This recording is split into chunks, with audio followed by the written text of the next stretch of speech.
안녕하십니까. 뉴스데스크 원주입니다. 설 연휴 첫날인 오늘 기차역과 터미널은 고향을 찾은 귀성객들로 붐볐습니다. 전통시장도 모처럼 활기를 띠었고 가족들과 전통 떡을 만들어보는 체험도 열렸습니다. 정다혜 기자입니다. 기차역은 이른 아침부터 고향으로 향하는 귀성객들의 발길이 이어졌습니다. 할머니 댁으로 향하는 아이들은 모처럼 신이 났고 어른들도 오랜만에 부모님 뵐 생각에 설렘 마음을 안고 발걸음을 서두릅니다. 오랜만에 저희 장모님 만나러 갔는데 이제 명절을 맞아서 이렇게 가족들과 다 같이 소중한 시간이 될 것 같고 아무튼 가서 또 즐겁게. 터미널도 귀성객으로 북새통을 이뤘습니다. 각자 선물 보따리를 들고 고향 가는 버스를 기다리는가 하면 설에도 쉬지 못하는 아들을 위해 역귀성한 부모님도 적지 않았습니다. 스키장 가서 가족이 함께 음식도 먹고 맛있는 것도 먹고 또 설이기 때문에 한데 모인다는 의미에서 인천에서 내려왔으니까. 전통시장도 설을 앞두고 활기가 넘쳤습니다. 가판대엔 차례상에 올릴 음식이 즐비하고 손님은 가족과 함께 나눌 음식을 준비하느라 상인들은 전을 부치느라 분주합니다. 설을 맞아 가족과 함께 떡을 만들어보는 행사도 열렸습니다. 아이들은 동그랗고 알록달록한 떡을 이어붙여 작은 꽃을 만들며 전통 떡을 체험했습니다. 설날이 돼갖고 애들이랑 추억 만들려고 꽃살무늬 떡 찍기 만들어 봤거든요. 참 재밌는 체험인 것 같습니다. 도내 고속도로는 짧은 연휴로 매우 혼잡할 거란 예상과 달리 대체로 원활한 소통을 보였습니다. MBC 뉴스 정다혜입니다. 임금을 못 받은 노동자들을 위해 정부가 이달까지 임금 체불 청산 기간을 운영합니다. 전체 임금 체불 노동자의 35%가 집중된 건설업 분야의 출동 점검을 강화하기로 했습니다. 황구선 기자입니다. 대학 통학버스를 운행하는 A씨가 고용노동부를 찾았습니다. 방학 기간에는 버스 운행이 멈추는데 학교에선 휴업수당은 물론 연가 보상비도 주지 않았다며 임금 체불을 호소했습니다. 명백히 이것은 근로자의 귀책사유가 아니라 사용자의 귀책사유임에도 불구하고 지난 한 해 원주 횡성지역 노동자 2천여 명이 받지 못한 임금은 75억 4천여만 원. 임금을 떼인 노동자 10명 가운데 6명은 건설업과 제조업 종사자였고 경제난 등으로 경영이 어려운 100명 미만 사업장에 체불 임금의 97%가 집중됐습니다.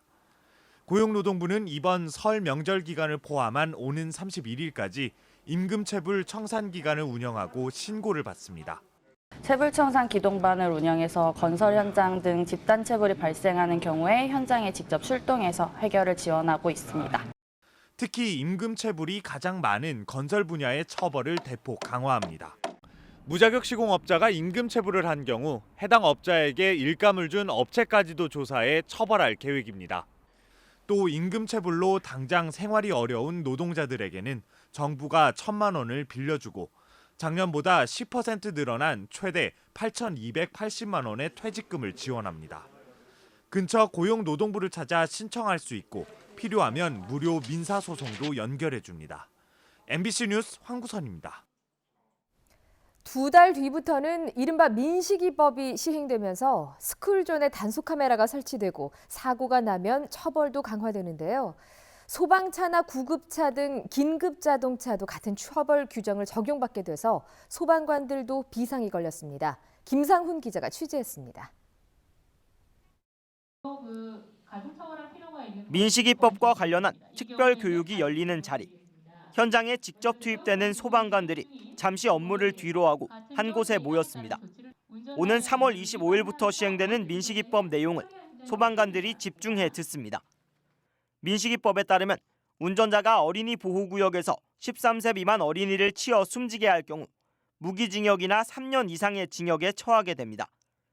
제한 속도인 30km를 준수하더라도 전방주시 태만 등 안전운전 의무 위반이 있다면 가중처벌을 받을 수 있습니다. 촌각을 다투며 화재나 사고 현장으로 달려가야 하는 소방차나 구급차도 마찬가지입니다. 긴급 출동 중 일반 도로에서 사고가 나면 감경하거나 면제가 가능하지만 민식이법은 감면 규정이 적용되지 않습니다. 긴급 자동차 운전자의 경우에도 스쿨존 내 13세 미만 어린이 사망 상해 사고 시에는 법률상 감경 또는 면제를 받을 수 없게 됩니다. 더욱이 가중처벌법상 스쿨존에서 어린이 사망 시에는 벌금형 없이 징역형이 선고되는데 이 경우 공무원에게는 당연퇴직 사유가 됩니다. 이렇다 보니 일선 소방 공무원들은 많은 우려를 표하고 있습니다. 시내에 학교가 밀집돼 있어 출동 중에 스쿨존을 지나갈 수밖에 없기 때문입니다.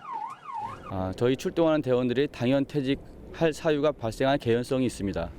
현장 활동에 위축되는 것은 사실입니다. 법 취지상 스쿨존에서 운전자에게 안전운전 의무를 강화하는 건 긴급 자동차도 당연한 일입니다. 하지만 소방 내부에서는 부득이하게 사고가 날 수 있다며 긴급 자동차 면책 사항을 입법해야 한다는 여론이 제기되고 있습니다. MBC 뉴스 김상훈입니다.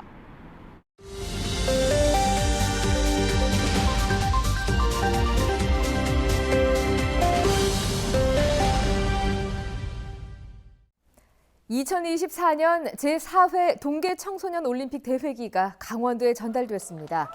최문순 강원도지사는 오늘 인천공항에서 IOC에서 전달된 올림픽 대회기를 받았습니다. 이 자리에는 최윤희 문화체육관광부 제2차관과 이기흥 대한체육회장도 참석해 대회 유치와 준비에 대한 질의응답의 시간도 가졌습니다. 강원도는 대회 조직위원회 구성을 위해 실무준비단은 4월에, 조직위원회는 7월에 출범하는 등 본격적인 대회 준비에 착수할 계획입니다. 신종 코로나 바이러스 감염증 국내 확진자가 추가로 발생하면서 강원도 방역당국의 대응 수위가 높아지고 있습니다. 강원도는 일명 중국 우한 폐렴 두 번째 확진자가 발생함에 따라 호흡기 질환 의심자를 격리시키는 선별진료소 19곳을 운영하기로 했습니다. 또 24시간 방역 대응 체제를 구축하는 동시에 문자 발송을 통해 상황을 전파하고 예방 수칙을 적극적으로 홍보하기로 했습니다. 강원도는 지난 20일 우한 폐렴 국내 첫 확진자와 같은 비행기에 탑승했던 주민 1명에 대해 발열 여부 등을 감시하고 있습니다. 건강보험심사평가원이 신종 코로나 바이러스의 확산 방지를 위해 요양기관의 해외 여행력 정보를 제공합니다. 심사평가원은 해외 여행력 정보 제공 서비스를 통해 감염증 발생 지역 입국자의 정보를 입국일로부터 2주 동안 전체 요양기관에 제공합니다.